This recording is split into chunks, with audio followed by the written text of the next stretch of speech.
Welcome back to my Food for All series. My name's Pippa Kendrick, author of The Intolerant Gourmet, and in this episode I'm going to show you how to make gluten-free, dairy-free and egg-free chicken and coconut curry.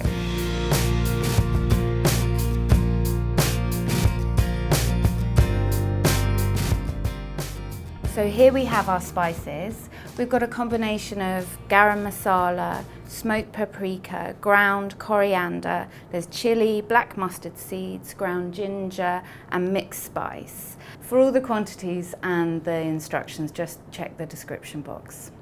So we put all our spices and a good pinch of salt as well into our mixing bowl. And then we have a tin of full fat coconut milk. You want to use the full fat because it gives a really good rich flavour, and the other one's too light, so I like this for the marinade. It gives the curry a really creamy sauce. And then you have 2 tablespoons of tomato puree, and we'll mix those in too.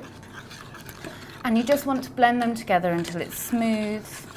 So here we have skinless and boneless chicken thighs. We're just going to score them on the diagonal, about 1/2 centimetre thick, and a couple of scores for each chicken thigh.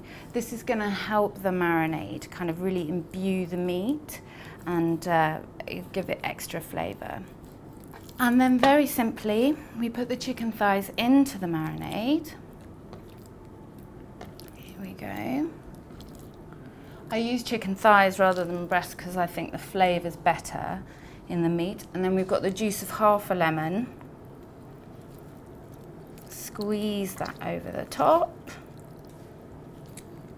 And then once that's thoroughly mixed, you can cover it and then leave it to marinate for at least 2 hours, but up to 24 hours.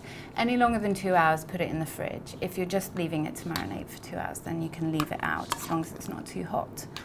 And then once it's marinated, you can put it straight into the oven to bake. So our chicken has been marinating for a few hours, and then what we've got here is around 2 tablespoons of groundnut oil in a heavy casserole dish.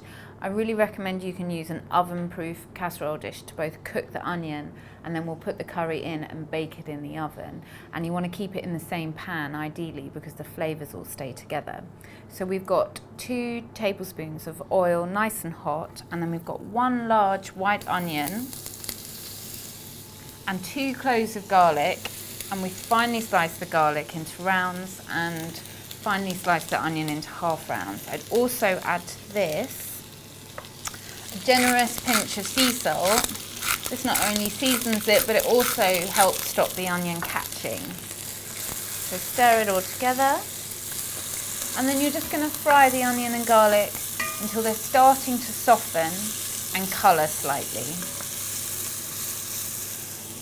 So now that our onions are softened and starting to caramelise, all we do is take them off the heat and add in the chicken and the coconut marinade.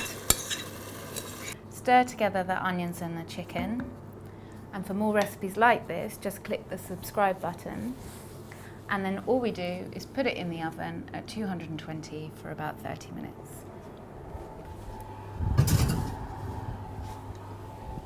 So we've cooked a little wild and white basmati rice, perfect to go with this curry, and then simply serve it hot from the oven, spoon on, about 2 chicken thighs each, I'd say.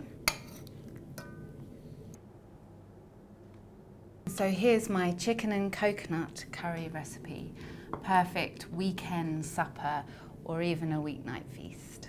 So join me again for more recipes in my Food for All series.